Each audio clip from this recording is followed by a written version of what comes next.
Hello, this is Miss Schrader. Today we are going to be talking about the explorer Marco Polo. And yes, the game is named after him. I don't actually know why. My students, you're going to need a piece of paper and something to write with.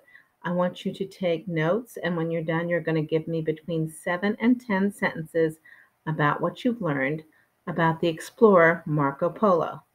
I'm going to pause here for a minute, give you time to get the materials that you need. And then I'm going to talk about this particular painting that you see here. This painting is a medieval painting called El Milione. This was a nickname of Marco Polo. It literally means the million. And it shows him and his father and uncle arriving someplace to visit someone. Okay, so Marco Polo was born in 1254 in Venice, which is in Italy. And his father, Niccolo, and his uncle, Maffeo, were traveling traders. They were men who were selling and buying things.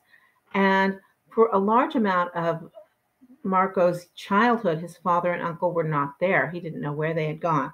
Eventually, they come back. They have traveled all the way to China.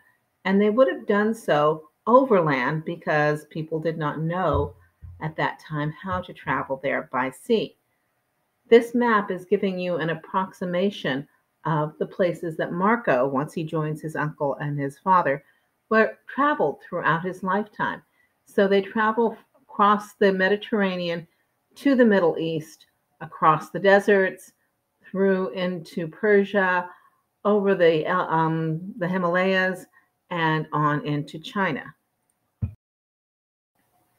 Here we have a medieval picture of Marco and his father and uncle meeting Kublai Khan. Remember, Kublai Khan was the emperor of China at the time. He was from Mongolia originally, grandson of Genghis Khan. And this is obviously a European picture because Kublai Khan, shown on the right, looks incredibly European. The two men bending their knee on the left would be Niccolo and Mafia, the brother or the uncle and the father, and behind them, the young boy, that would be Marco, who would have been about 19 at this time. And so they finally have made their way to Kublai Khan's palace in Peking, which is very far eastern side of China, and they are bowing to him humbly. And he sees them as being very useful to him. They are comfortable traveling. They know a lot of languages. Marco is said to speak 4 languages.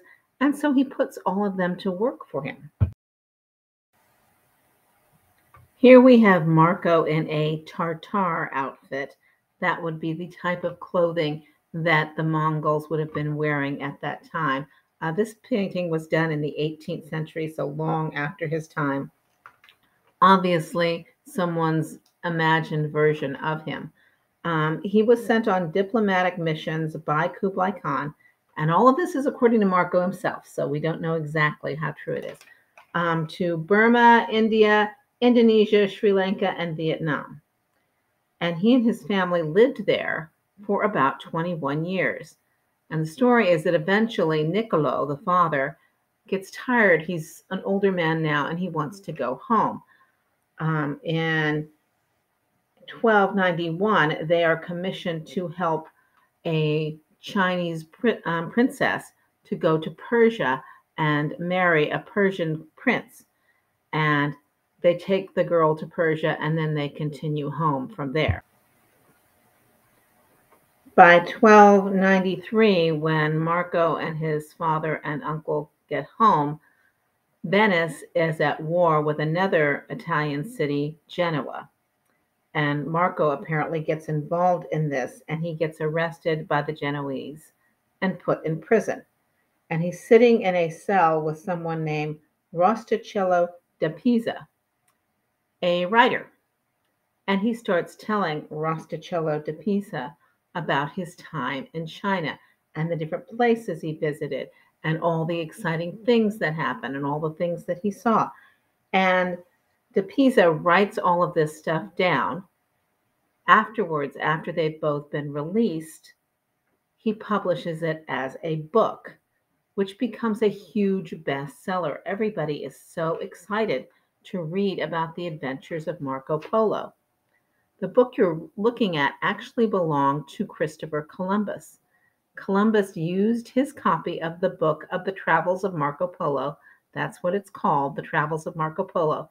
He used his book to come up with his idea of how to get to China. So in the book, Marco talks about how he and his father and uncle traveled to China, the various different types of people they met, the work that he did for Kublai Khan, the places that he visited. He talks about Chinese money, paper money, like the example that you see here. The Europeans did not have paper money, and they thought the idea was pretty crazy because you can burn paper money. But the Chinese were using it early on. He talks about a variety of different things that really amazed the Europeans. One of the things he talks about is a community of people who have faces that look like dogs. There are historians who question whether Marco Polo ever actually even got to China. There's one historian who wrote a book about all the things that he didn't mention and who made a pretty decent argument that, in fact, he never got any further than Persia. He does not mention the Great Wall of China. He does not mention tea. He does not mention chopsticks, things like that. Other people point out, well, the Great Wall, the one you're seeing in this picture, this was built in the Ming dynasty, the dynasty after the Yuan. That's the Mongol dynasty. So the Great Wall wouldn't have looked quite like this. And the Mongols, of course, would have been the people who climbed over the wall and came in and conquered China. So they wouldn't be as impressed by it.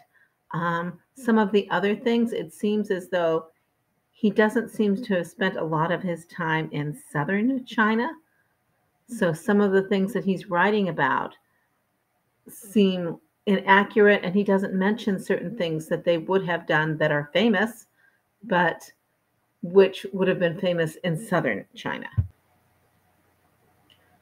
The oldest known copy of the Travels of Marco Polo is actually written in French. Keep in mind that at that time, to make a book, someone would have to hand write it. And of course, it would have been decorative like the one you're looking at right now. So we don't have the original copy written by Rosticello da Pisa. We just have copies written later on, and we have one that's relatively early. It is referred to as the Travels of El Milione, and remember that's Marco Polo's nickname. One of the things that Marco Polo did describe in his book was this bridge, or rather the original of the bridge, and this is a modern copy done, I think, in 1689. The original bridge was built in the 12th century. Marco described it. It's in Beijing, and today this bridge is referred to as the Marco Polo Bridge in Beijing, China. One of the reasons that I made this video is because of the effect Marco Polo's book had on Europeans. As Europeans read this book, more and more of them wanted to go to China. Most of them wanted to trade with China. Most of them wanted to find easier ways to get to China. Remember, Christopher Columbus had a copy of Marco Polo's book, which he was using to help him figure out how to travel west to get to China.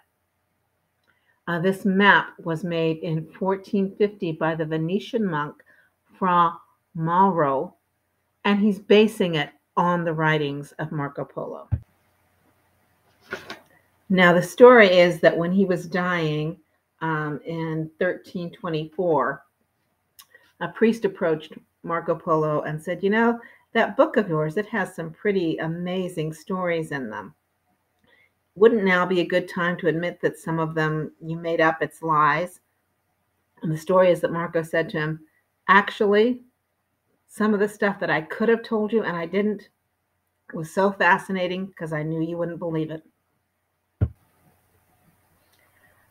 I'm finishing with this picture of some Italian money from 1982 showing Marco Polo. My students, you need to be giving me between 7 and 10 complete sentences about what you found interesting, educational, and important about Marco Polo. Thank you.